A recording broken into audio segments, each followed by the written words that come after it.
Last class में हमने देख लिया था about parliament of India, Lok Sabha, Rajya Sabha, इनके इलेक्शंस कैसे होते हैं, लोकसभा और राज्यसभा के मेंबर्स के। फिर उनके इलेक्शंस के साथ साथ हमने ये भी देखा था कि जो हमारे यहाँ पे सीटों का बंटवारा कैसा होता है लोकसभा और राज्यसभा में, क्या होता है स्ट्रक्चर, कितनी सीट्स होती हैं, टोटल कितनी सीट्स होती हैं, मैक्सिमम कितनी करेंट स्ट्रेंथ है, उसमें से कितने इलेक्टेड होते हैं, कितने नॉमिनेटेड होते हैं, नॉमिनेटेड जो होते हैं उनको कौन नॉमिनेट करता है ना। जैसे हमने लोकसभा के बारे में देखा था कि मैक्सिमम सीटें कितनी होती है 550, राइट। करंट स्ट्रेंथ कितनी है 545, उसमें से इलेक्टेड की स्ट्रेंथ कितनी है 543, नॉमिनेटेड 2, ठीक है। उसमें से जो हमारे यहाँ पे स्टेट से कितने होते हैं, यूनियन टेरिटरी से कितनी सीट्स होती हैं, राइट। तो ये सारी चीजें हमने देखी थी। इसी तरीके से राज्यसभा के लिए हमने देखा था कि 233 सीटें होती हैं, 12 टोटल 250 होती हैं, जिसमें करंट स्ट्रेंथ जो है वो 245, फिर उसमें से 12 जो सीटें होती हैं वो क्या होती हैं यहाँ पे नॉमिनेटेड होती हैं, 238 इलेक्टेड होते हैं, जो भी उनका प्रोसेस ऑफ इलेक्शन होता है। लोकसभा में यही नंबर जो मैक्सिमम नंबर होता है 552 होता है। तो ये सारी चीजें हमने लास्ट क्लास में, लास्ट के जो 2-3 क्लासेस थी उनमें हमने देखी थी, राइट। तो इन सब चीजों को हमने ऑलरेडी देख लिया है। अब इससे आगे की कहानी हम लोग आज डिस्कस करने वाले हैं, क्या क्या चीजें हैं।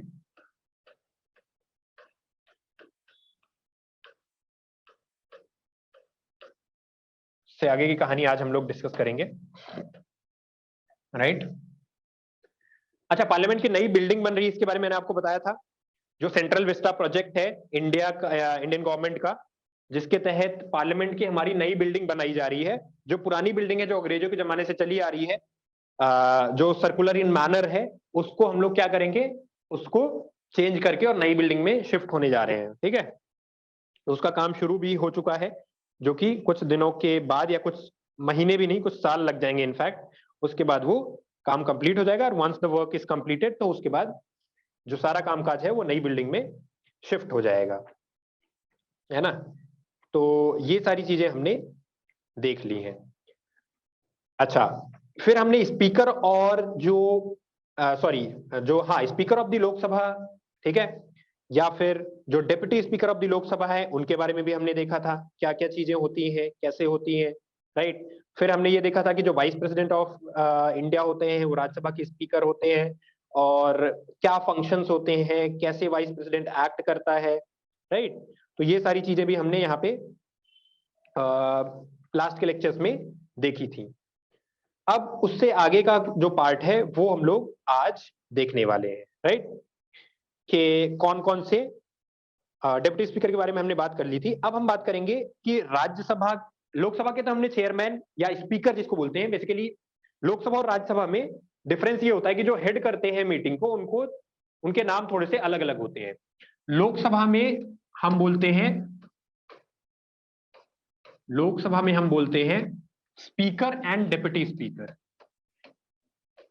Speaker and deputy speaker, right.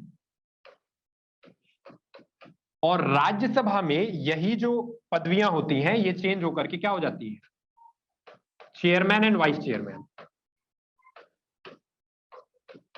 Chairman and vice chairman,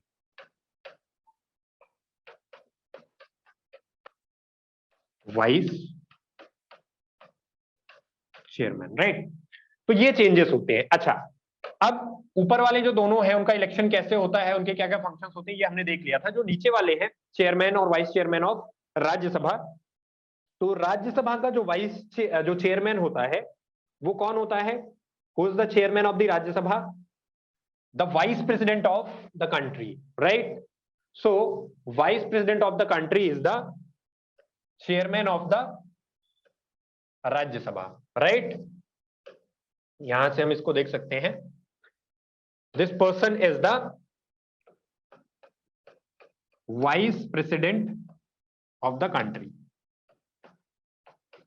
who is the current vice president of the country, अभी हमारे जो वाइस प्रेसिडेंट है वो कौन है, जल्दी से बताओ चैट में, ठीक है।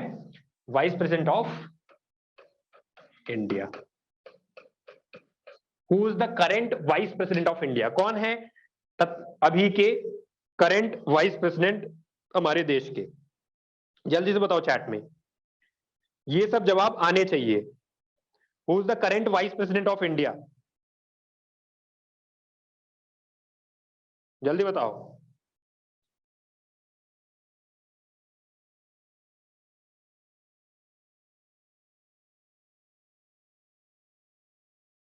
जल्दी बताओ, बोलो भाई। Who is the current vice president of India? Aastha is saying Venkaiah Naidu. ठीक है, आपने नाम सही बताया है, बट स्पेलिंग गलत है। उसके स्पेलिंग को आप चेक कर लीजिएगा, ठीक है। So Venkaiah Naidu is the current vice president of India, ठीक है। And who is the current president of India? Mister Ramnath Kovind, right. And try to make a habit whenever we take or write the name of such dignitaries, तो we use some words like honorable या mister, इस तरीके के words का इस्तेमाल हम करते हैं, ठीक है। like Lokesh has done, he is saying Mr. Venkaiah Naidu, right? so Venkaiah Naidu कौन है? हमारे करंट वाइस प्रेसिडेंट है, ठीक है। और वही होते हैं चेयरमैन। किसके चेयरमैन? राज्यसभा के चेयरमैन। और वाइस चेयरमैन फिर उसके नीचे की पोस्ट है। अब ध्यान से समझिएगा, vice president of India ex officio chairman होता है। किसका? एक्स ऑफिशियो चेयरमैन होता है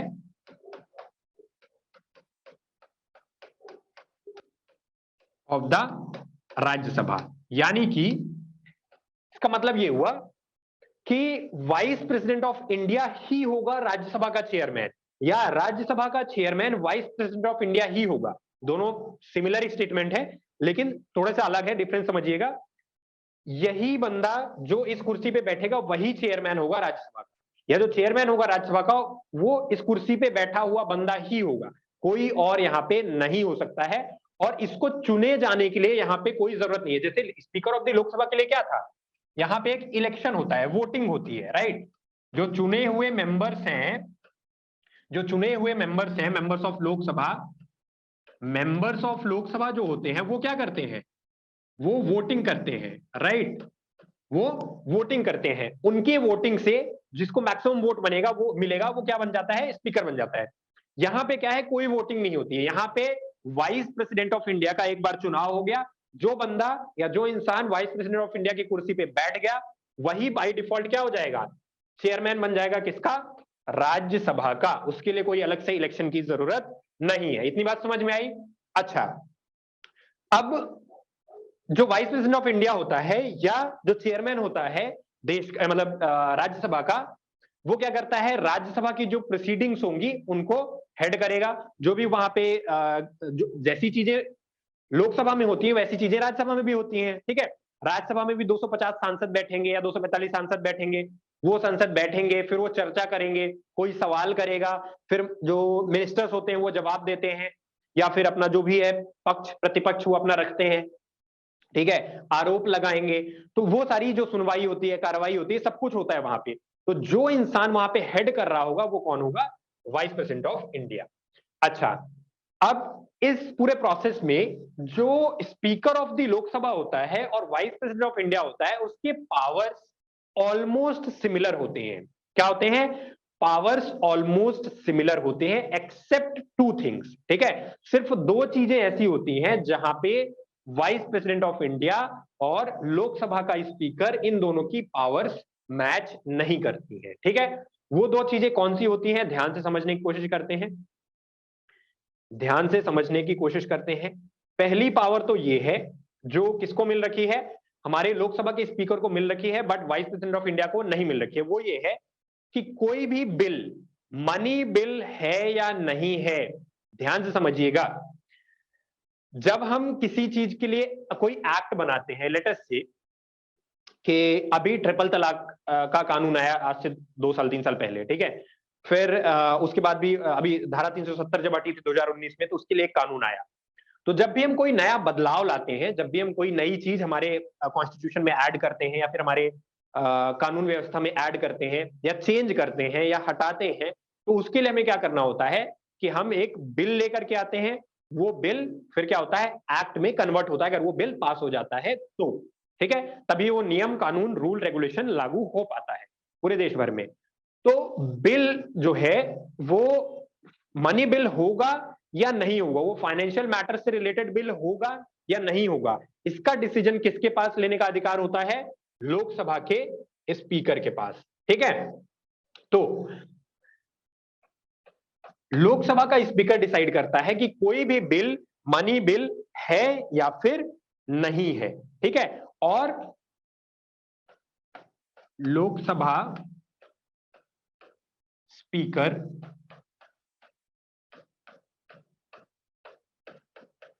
decides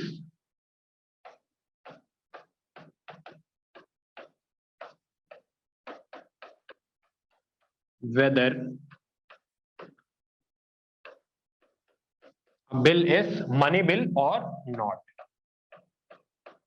and his decision is final। ठीक है, मतलब कोई भी क्वेश्चन नहीं कर सकता है उस डिसीजन को। जैसे हम बोलते हैं ना कि घर में पापा ने जो बोल दिया वही होगा, तो वैसे ही यहाँ पे जो सुप्रीम डिसीजन मेकिंग अथॉरिटी है या पावर है वो किसके पास है? लोकसभा के स्पीकर के पास है, ना कि यहाँ पे चेयरमैन ऑफ द राज्यसभा। दोनों सिमिलर पोस्ट है, चेयरमैन ऑफ द राज्यसभा और लोकसभा के स्पीकर दोनों सिमिलर पोस्ट है, लेकिन यहाँ पे सुप्रीमेसी किसकी है? लोकसभा के स्पीकर की। किस मामले में? कि कोई भी बिल मनी बिल होगा या नहीं होगा। सेकेंड जो यहाँ पे पावर किसको मिल रखी है? Vice president of India, sorry Lok Sabha के स्पीकर को मिल रखी है, वो ये है कि जब भी ज्वाइंट सिटिंग होगी, मैंने आपको एक चीज बताई थी कि कई बार हाउसेस की ज्वाइंट सिटिंग होती है। ठीक है, ज्वाइंट सिटिंग का मतलब ये हुआ कि जैसे नॉर्मली क्या होता है कि जो लोकसभा है उसका अपना अलग सिस्टम चलता है, राज्यसभा का अपना अलग चलता है। तो जब दोनों हाउसेस को एक साथ बुलाया जाता है तो उसको बोलते हैं ज्वाइंट सिटिंग। ठीक है, सेल्फ एक्सप्लेनेटरी है। तो in case of joint sitting Lok Sabha का स्पीकर प्रेसाइड्स द मीटिंग। ठीक है,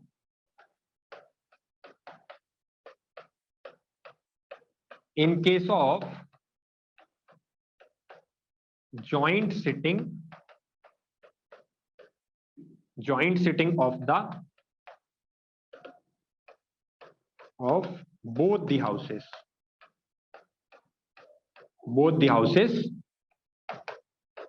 the speaker of the Lok Sabha, speaker of the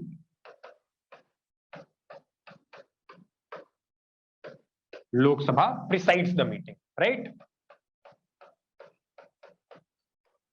Presides the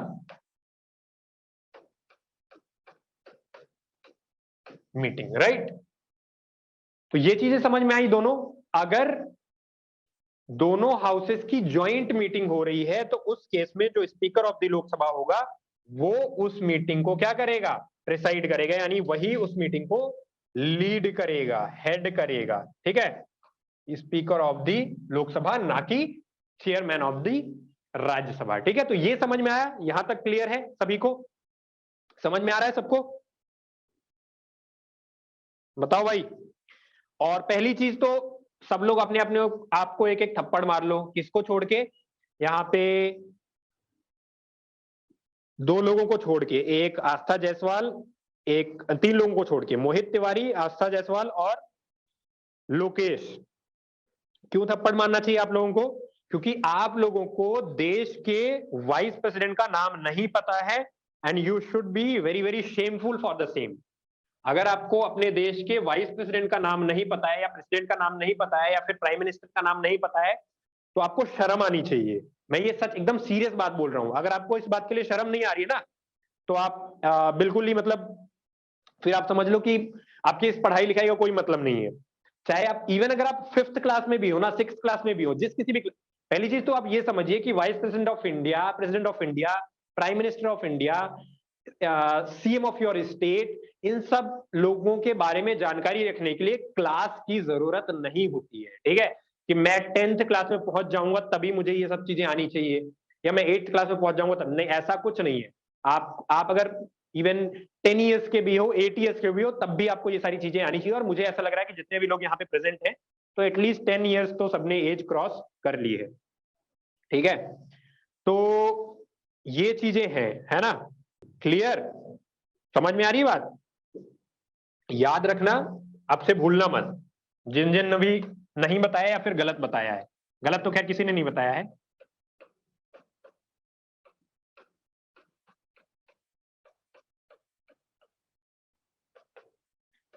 ठीक है, ये है हमारे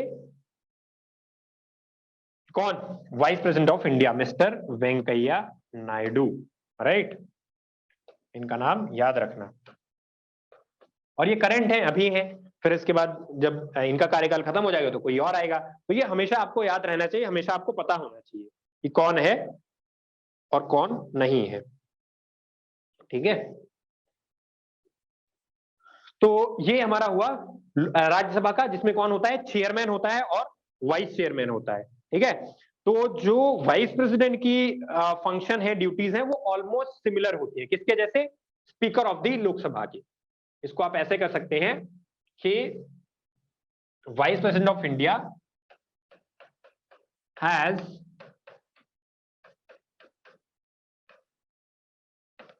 similar duties as to the speaker of the Lok Sabha. Lok Sabha क्या बोला था मैंने, लोकसभा के स्पीकर का क्या फंक्शन है, ही इज द और she is the class monitor. ठीक है, लोकसभा एक क्लास है, उसका मॉनिटर कौन है, स्पीकर। वैसे ही यहाँ पे राज्यसभा एक क्लास है, उसका मॉनिटर कौन है, चेयरमैन ऑफ द राज्यसभा। और वो chairman of the Rajya Sabha by default हमेशा कौन होता है, the vice president of India.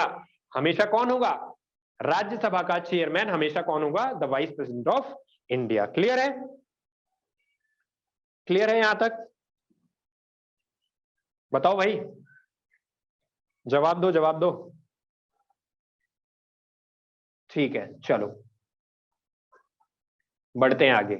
Screenshot वगैरह लेना है तो ले लो, फिर अगले पेज में बढ़ते हैं। ठीक है, तो ये हुआ हमारा चेयरमैन ऑफ राज्यसभा। अब बात करते हैं deputy chairman of Rajya Sabha. Who is the deputy chairman of Rajya Sabha, who is the deputy chairman या वाइस चेयरमैन, जो भी आप उसको बोलो। तो यहाँ पे इनफैक्ट इसी उस पे हम डिस्कस कर लेते हैं।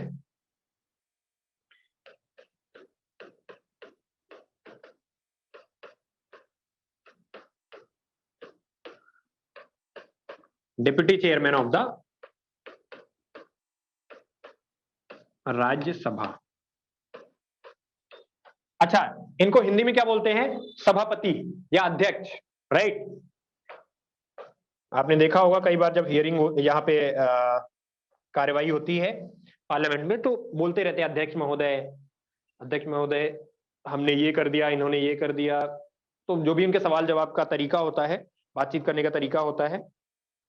ठीक है, ये कौन होता है, deputy chairman. He is the elected member from the Rajya Sabha itself. He is the elected amongst the Rajya Sabha members.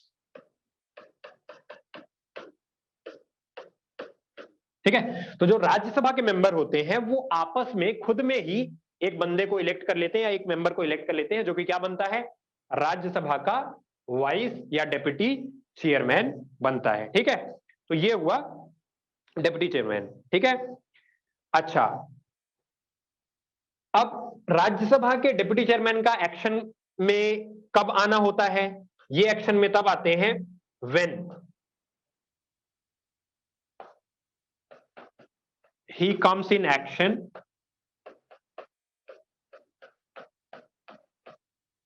When the chair of chairman is vacant. ठीक है, तो जब जो हमारा चेयरमैन की चेयर है, यानी कि ये वाली जो चेयर है, ये वाली जो चेयर है, ये वाली, ये जब वैकेंट होती है तो उस टाइम पे वाइस प्रेसिडेंट का या ये वाइस चेयरमैन का रोल आता है। अब वाइस चेयर ये वैकेंट कब होगी, चेयरमैन ऑफ द राज्यसभा की चेयर वैकेंट कब होगी, ये किस किस कंडीशन में हो सकती है, ये तभी होगी जब वाइस प्रेसिडेंट ऑफ इंडिया के साथ कोई दिक्कत हो। ठीक है, पॉजिटिव दिक्कत भी हो सकती है, नेगेटिव दिक्कत भी हो सकती है। पॉजिटिव नेगेटिव दिक्कत का मतलब ये हुआ कि उनका किसी तरीके से देहांत हो जाता है या फिर कुछ इस तरीके की चीजें हो जाती हैं जिसकी वजह से वो वाइस प्रेसिडेंट ऑफ इंडिया जो है वो एक्ट नहीं कर रहे हैं, तो उस केस में क्या होगा, if vice president is not present, तो इसका मतलब कि चेयरमैन की सीट खाली है, क्योंकि यही इंसान चेयरमैन बनेगा। तो अगर चेयरमैन की सीट खाली है तो फिर वाइस चेयरमैन क्या बन जाता है, ऑटोमेटिकली चेयरमैन बन जाता है। अच्छा, दूसरा कंडीशन क्या हो सकता है, जब वाइस प्रेसिडेंट ऑफ इंडिया क्या बन जाए, प्रेसिडेंट ऑफ इंडिया बन जाए। Vice president of India, president of India कब बनते हैं, जब प्रेसिडेंट ऑफ इंडिया बाहर जा रहे हैं, अपनी ऑफिस इनको दे करके जा रहे हैं कि इतने दिन के लिए आप ऑफिस संभालिए, या फिर अगेन उनका डिमाइस हो जाता है, या इस तरीके की कोई भी कंडीशन आती है जब प्रेसिडेंट ऑफ इंडिया की सीट वैकेंट हो जाती है, उस केस में vice president of India will be the acting president of India, and when vice president of India will become the acting president of India, then the vice chairman or deputy chairman of the Rajya Sabha will act as the chairman of the Rajya Sabha। Clear है फंडा? तो जब ये seat खाली होगी तब ये यहां से वाइस चेयरमैन क्या बन जाएंगे, चेयरमैन बन जाएंगे। ठीक है, तो व्हेन, इसको हम लिख सकते हैं यहां पे एक लाइन कि for example when vice president acts as president, acts as president। ठीक है, तो जब वाइस प्रेसिडेंट प्रेसिडेंट बन जाते हैं तो उस केस में यहाँ पे चेयर खाली हो जाती है और उसके बाद ये एक्ट करने लग जाते हैं as the chairman of the Rajya Sabha. ठीक है, अब यहाँ पे वाइस चेयरमैन जो राज्यसभा के होते हैं इनको हम कैसे हटा सकते हैं, क्योंकि vice chairman of the Rajya Sabha again he is not an ordinary person, या ऑर्डिनरी आप कह सकते हैं कि रिस्पॉन्सिबिलिटी नहीं होती है। तो किन केसेस में वाइस चेयरमैन को या डिप्टी चेयरमैन को आप क्या कर सकते हैं, हटा सकते हैं, conditions under which the deputy chairman of the Rajya Sabha can be or he ceases to take the role of or the chair of the vice chairman।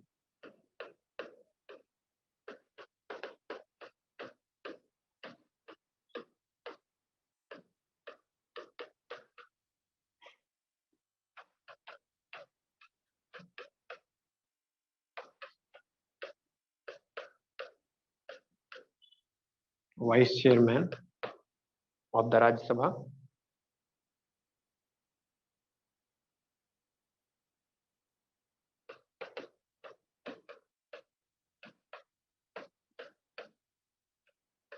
vacates his office।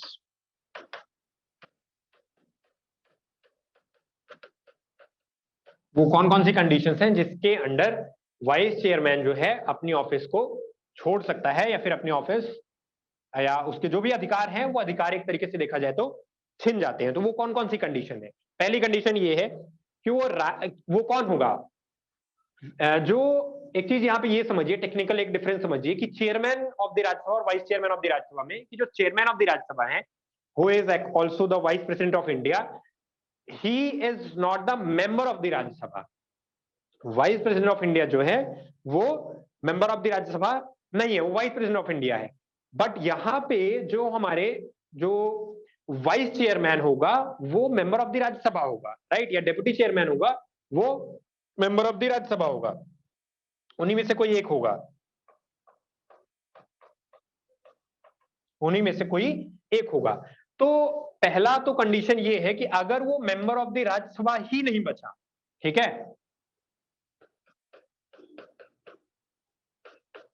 he ceases to remain a member of राज्य सभा। अगर vice या deputy chairman Rajya Sabha का member ही नहीं बचा या नहीं रहा, तो उस केस में ऑब्वियसली उसकी ऑफिस जो है वो क्या हो जाएगी, चली जाएगी, मतलब उसकी जो सीट है वो चली जाएगी। ठीक है, तो ये पहली कंडीशन है जिसके अंडर ऐसा हो सकता है। ठीक है, दूसरी कंडीशन क्या है कि he gives resignation to the chairman. Chairman कौन होता है, vice president. he gives resignation to the chairman in written, in written। ठीक है, दूसरी कंडीशन क्या है कि अगर वाइस चेयरमैन ने या डिप्टी चेयरमैन ने चेयरमैन को यानी कि वाइस प्रेसिडेंट ऑफ इंडिया को रिटन में अपना रिजिग्नेशन दे दिया। अगर आपने ओरली बोला है कि अध्यक्ष महोदय हम आज से ये नहीं है, या फिर हम आज से जो वाइस चेयरमैन है, डिप्टी चेयरमैन है वो नहीं है, तो वो माना नहीं जाएगा। आपको कैसे देना पड़ेगा? लिखित में जिसको हम बोलते हैं, या फिर रिटन में आपको देना पड़ेगा। ठीक है। तीसरा क्या है कि राज्यसभा के मेंबर्स रिटन में दे दें, ठीक है, through a resolution, through a resolution passed by majority of the members,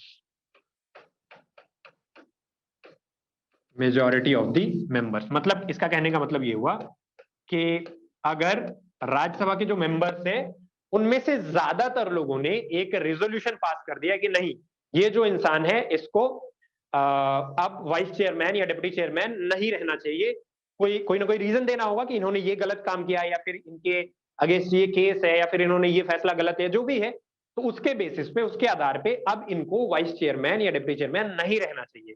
ऐसा रेजोल्यूशन अगर मेजॉरिटी में पास हो जाता है राज्यसभा के अंदर, तो भी यहाँ पे vice chairman will cease to act as the deputy chairman of the house. ठीक है, तो ये तीन यहाँ पे कंडीशंस होती हैं। आई होप कि सभी को समझ में आ गया है। अब हम बात करते हैं यहाँ पे पार्लियामेंट में लीडर्स कौन कौन से होते हैं। इसको एक बार अगर आपको स्क्रीनशॉट लेना है तो ले सकते हैं आप जल्दी से, विद इन 10 सेकेंड्स स्क्रीनशॉट ले लीजिए। उसके बाद हम एक इंपॉर्टेंट चीज यहाँ पे देखने वाले हैं, जल्दी से स्क्रीनशॉट ले लीजिए। चलिए, नेक्स्ट है हमारे पास leaders in the parliament.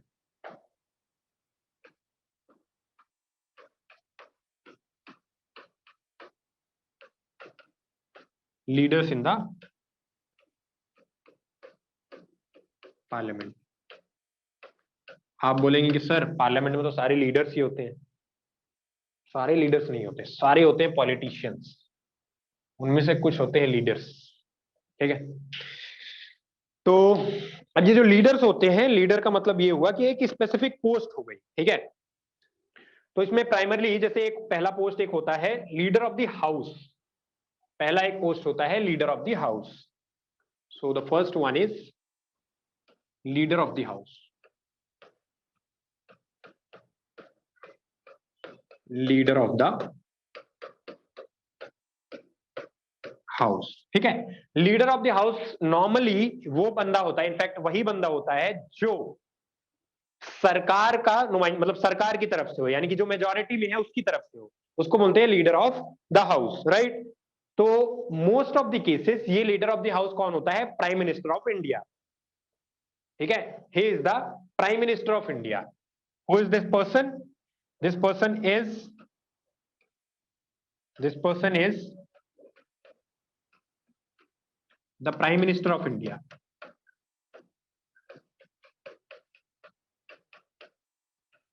Prime Minister of India. He is the leader of the house. ठीक है, leader of the house किसका? लोकसभा की यहाँ पे बात हो रही है। ठीक है, अगर प्राइम मिनिस्टर ऑफ इंडिया नहीं है तो फिर ऐसा कोई इंसान होगा, ऐसा कोई मेंबर होगा लोकसभा का जिसको प्राइम मिनिस्टर ऑफ इंडिया ने नॉमिनेट किया है। ठीक है, और a person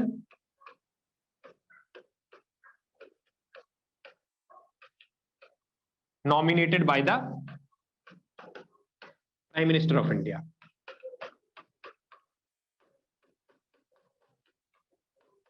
Prime Minister of India. Either that person is the Prime Minister of India himself, और या तो अगर प्राइम मिनिस्टर ऑफ इंडिया नहीं है तो कौन है? ऐसा कोई इंसान जिसको प्राइम मिनिस्टर ऑफ इंडिया ने क्या किया है? नॉमिनेट।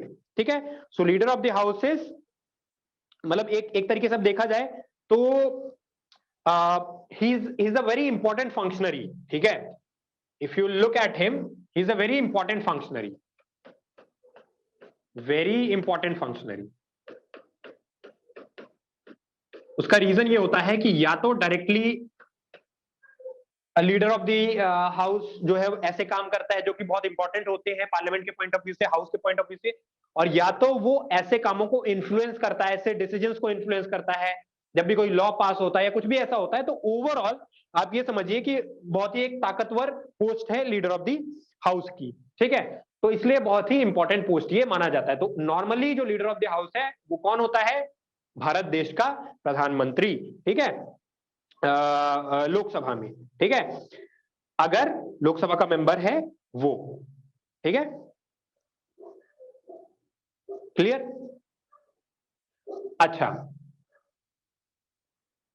अब यहां पे या तो प्राइम मिनिस्टर भी क्या है, एक तरीके से देखा जाए तो एक हालांकि उसकी उस पोस्ट की गरिमा बहुत बड़ी होती है, लेकिन अगर देखा जाए तो वो उन्हीं जो सांसद होते हैं उन्हीं में से एक है, तो he is just a member, ठीक है, he is also member of the parliament, right, of Lok Sabha. तो अब यहां पे कह सकते हैं कि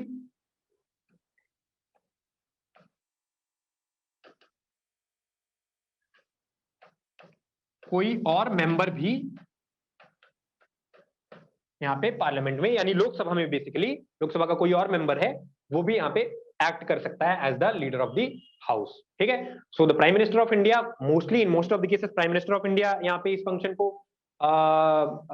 करते हैं, ठीक है, as a leader of Lok Sabha या leader of the house, otherwise this person, ठीक है। अच्छा, अब यही पोस्ट अगर हम राज्यसभा की बात करें, यही पोस्ट अगर हम राज्यसभा की बात करें,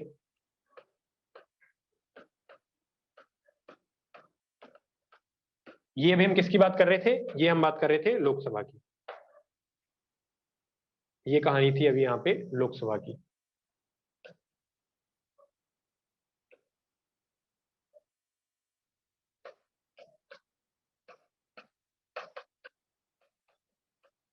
ये अभी हम लोग बात कर रहे थे लोकसभा की। अब यही कहानी अगर हम राज्यसभा की बात करें, तो राज्यसभा में कौन होता है लीडर ऑफ द हाउस, ठीक है। ये मेंबर होगा या तो कोई मिनिस्टर होगा इनफैक्ट, ठीक है, and a member of Rajya Sabha, same goes with Lok Sabha में भी, ठीक है, a minister who is member of Lok Sabha, यहां पे भी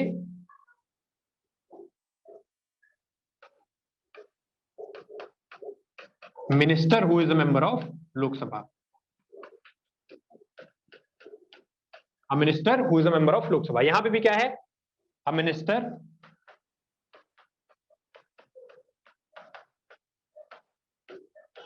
who is a member of Rajya Sabha,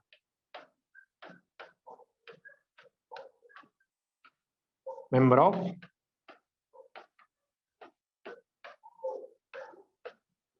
ठीक है। तो राज्यसभा में भी ये पोस्ट किसके पास जाएगी? कोई एक ऐसा मिनिस्टर जो कि मेंबर ऑफ द राज्यसभा यहाँ पे है, ठीक है। जैसे कई बार क्या होता है कि आपको मिनिस्टर बनने के लिए मेंबर इमीडिएटली होना जरूरी नहीं है, आपको 6 महीने के अंदर अंदर मेंबरशिप लेनी पड़ती है इधर फ्रॉम राज्यसभा और लोकसभा। तो 6 महीने तक आप बिना मेंबर बने भी मिनिस्टर रह सकते हो। तो यहाँ पे जब आप लीडर की बात करेंगे, लीडर ऑफ द हाउस, चाहे वो राज्यसभा की बात करें या फिर लोकसभा की हम बात करें, तो आपको मेंबर होना जरूरी है, सिर्फ मिनिस्टर होने से काम आपका नहीं चलेगा। So he is a minister and member of Rajya Sabha, ठीक है। और इसका भी जो नॉमिनेशन है ये कौन करता है? Nominated by PM, nominated by the prime minister. तो राज्यसभा के केस में भी जो नॉमिनेशन होगा वो कौन करेगा? प्राइम मिनिस्टर ही करेगा, ठीक है। सो या तो लोकसभा में कौन होगा leader of the house? Prime minister, ठीक है, अगर मेंबर ऑफ लोकसभा है, या फिर minister who is a member of Lok Sabha and is nominated bye the prime minister of India, ठीक है। Minister of Lok Sabha, sorry, minister who is a member of Lok Sabha and nominated by the prime minister of India। तो either the prime minister of India, अगर यहां पे prime minister के साथ भी ये है कंडीशन, क्या? मेंबर होना जरूरी है। अब आप लोग बोलेंगे कि सर प्राइम मिनिस्टर तो मेंबर ऑफ लोकसभा होगा ही होगा, ऐसा जरूरी नहीं है, ठीक है, ऐसा जरूरी नहीं है। 6 महीने तक आप बिना मेंबर रहे भी तो यहाँ पे रह सकते हो आप। तो यहाँ पे क्या है कि मेंबर भी होना जरूरी है, और या तो प्राइम मिनिस्टर खुद होंगे या तो फिर प्राइम मिनिस्टर नॉमिनेट करेंगे किसी एक ऐसे मेंबर ऑफ लोकसभा को जो कि मिनिस्टर है। ठीक है, सेम गोज विद राज्यसभा। तो this is the leader of the house. ठीक है, अच्छा अब यहां पे एक और ये होता है, वो है लीडर ऑफ ऑपोजिशन। क्या होता है? Leader of opposition.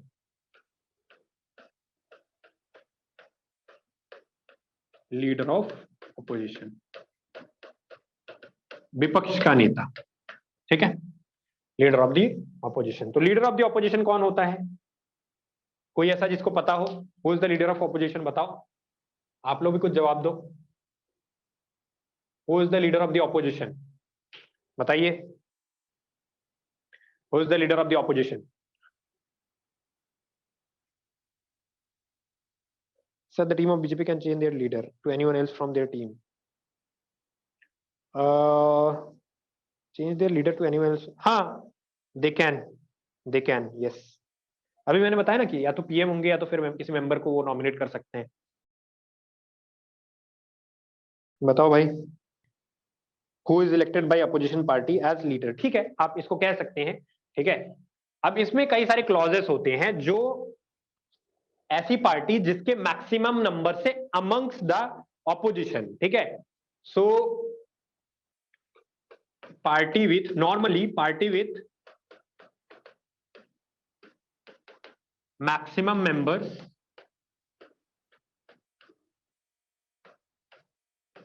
Amongst the opposition. ठीक है, अब ध्यान से समझिएगा। Elects the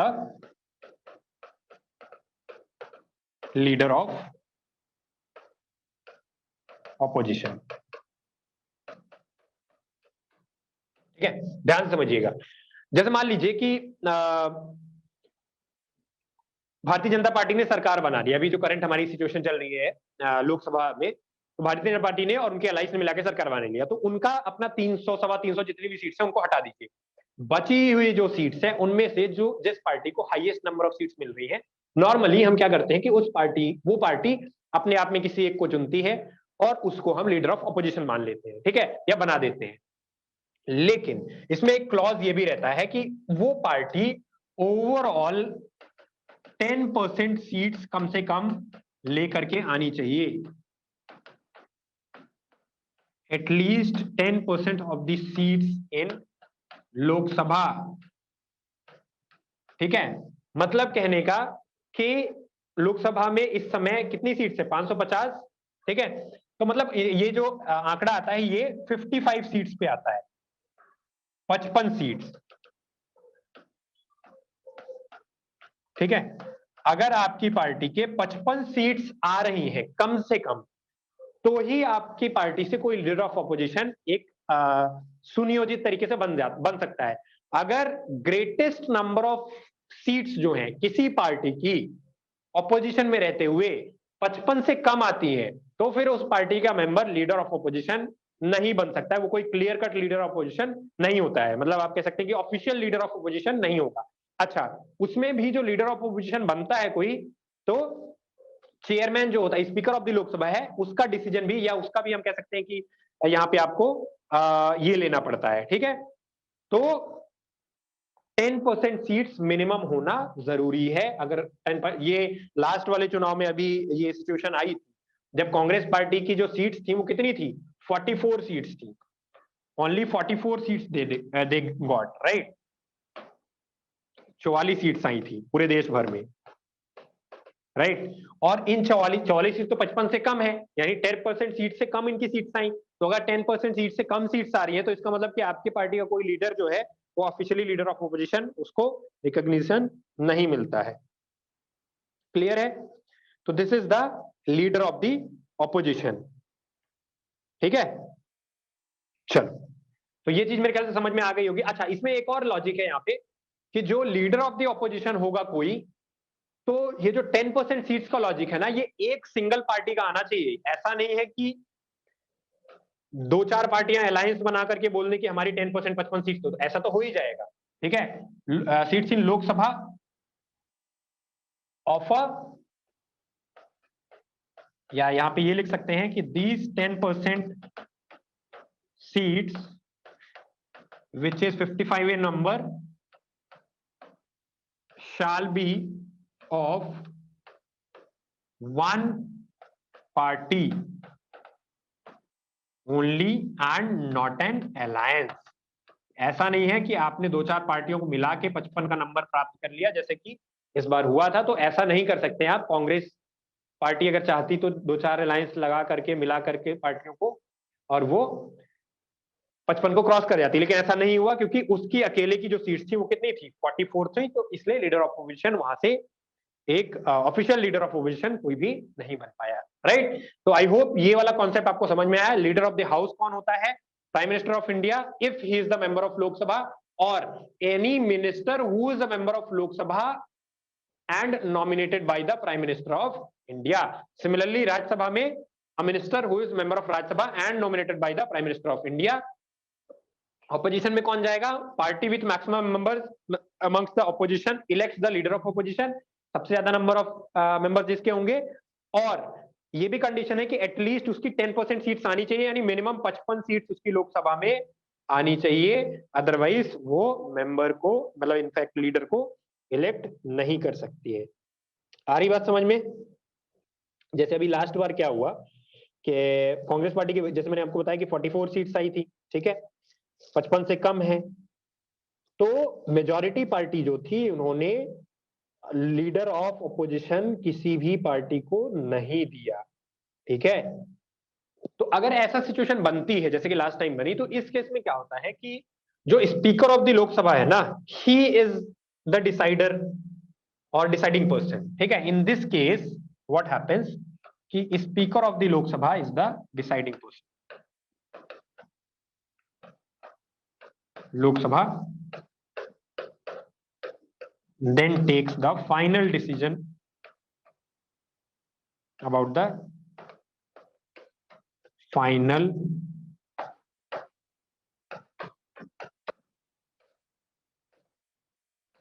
decision about the leader of opposition।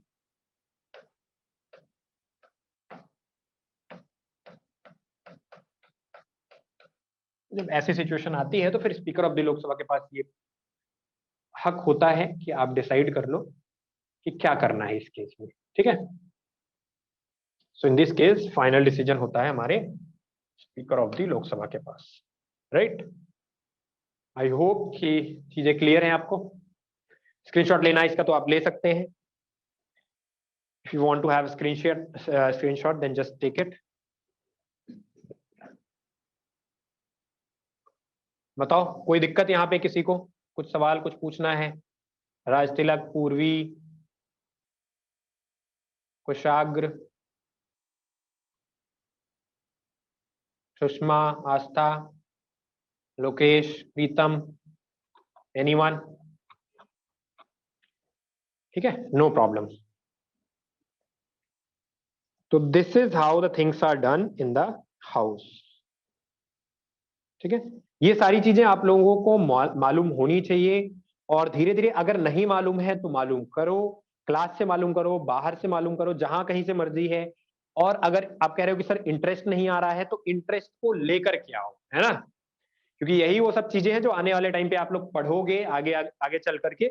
और सबसे अच्छी बात इसको बोलो या जो भी बोलो आप, जनरल स्टडीज के साथ ये है कि भले ही आपको एक अच्छा इंजीनियर बनना है, एक अच्छा डॉक्टर बनना है, सीए बनना है, फौज में अफसर बनना है, जो कुछ भी आपको करना है, इसकी जरूरत आपको हर जगह पड़ेगी। और गलती से आपने कोई ऐसा फील्ड चुन भी लिया या खुशकिस्मती से आपको कोई ऐसा फील्ड मिल भी गया जहां पे हो सकता है इसकी आपको डायरेक्ट रेलेवेंस कुछ ना मिले, जैसे फॉर एग्जांपल आप एक डॉक्टर बन गए, तो हो सकता है आपको अगर प्राइम मिनिस्टर ऑफ इंडिया का नाम ना पता हो तो आपसे आपकी जो डॉक्टर की स्किल है उस पर कोई फर्क नहीं पड़ने वाला है।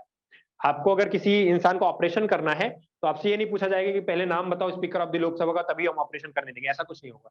लेकिन आप सोचो कि कितना बड़ा एक आपके लिए गेम चेंजर साबित होता है अगर आपको नॉलेज है अच्छी, राइट, ठीक है। अगर आपको अच्छी नॉलेज है किसी भी चीज में तो आपको हमेशा हमेशा ये फायदा होता है। और आज भी देखो आपके फादर हो सकता है कि टीचिंग प्रोफेशन के अलावा अगर आपके फादर किसी और प्रोफेशन में है, तो इन सब चीजों की उनको डायरेक्ट जरूरत कभी नहीं पड़ती। अगर वो शॉप रन कर रहे हैं तो इसकी कोई जरूरत नहीं है। अगर वो बिजनेसमैन है तो शायद इसकी कोई जरूरत नहीं है, राइट। अगर वो सीए है इसकी कोई जरूरत नहीं है, डॉक्टर है कोई जरूरत नहीं है, इंजीनियर है कोई जरूरत नहीं है। लेकिन फिर भी आपके घरों में इन सब चीजों की चर्चा होती है, ठीक है। तो इन सब चीजों से आप दूर नहीं रह सकते हो। ये आपके देश की, अपनी देश की चीजें हैं। हमारा संसद कैसे चलता है, हमारा पार्लियामेंट कैसे चलता है, हमारे फंक्शनिंग कैसी होती है, लॉज कैसे बनते हैं, कौन बनाता है, कौन डिसीजन लेता है, कौन नहीं लेता है, किसके पास कितनी पावर्स हैं, ये जानना आपका ना सिर्फ ड्यूटी है बल्कि आपका हक है, ठीक है। तो इन सब चीजों को बिल्कुल एकदम सीरियसली लो। अगर कोई ये सोचता है कि नहीं हम नहीं पढ़ेंगे तो भी चल जाएगा, तो ऐसा बिल्कुल भी नहीं होने वाला, और मैं आपको ऐसा करने भी नहीं दूंगा, ठीक है। पढ़ाई करो मस्ती से। चलो, तो आज का लेक्चर यहीं तक रखते हैं। कल हम लोग इसमें कुछ और डिस्कशन करेंगे। कुछ और टर्मिनोलॉजीज होती हैं, विप क्या होता है, पार्लियामेंट में मेंबरशिप कैसे होती है, क्वालिफिकेशन और डिस्क्वालिफिकेशन कैसे करते हैं, ठीक है। ओथ कौन लेते, जैसे भाई आपने 5 राज्यों में चुनाव हुए तो आपने देखा होगा कि शपथ ग्रहण समारोह हुआ होगा। क्या हुआ था? शपथ ग्रहण समारोह। शपथ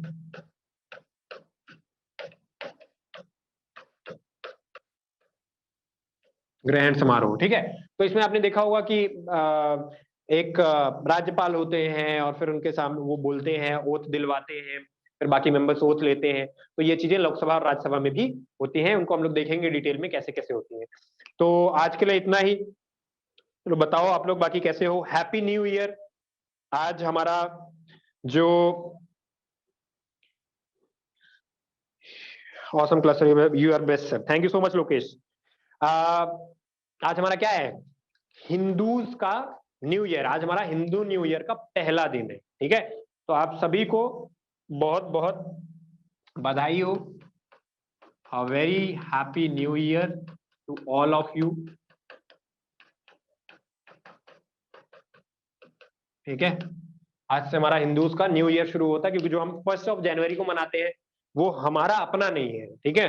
वो हमारा नहीं है, वो वेस्टर्न कल्चर का न्यू ईयर है। आज का जो दिन है, यहाँ से नवरात्रि का पहला दिन भी है, जो हमारी चैत्र की नवरात्रि होती है। So the first day it is happy Navratri as well, ठीक है। गुड़ी पड़वा, हर जगह पे अलग अलग नाम है इसका। कहीं पे गुड़ी पड़वा है, कहीं पे इसको नया साल बताते हैं, मनाते हैं।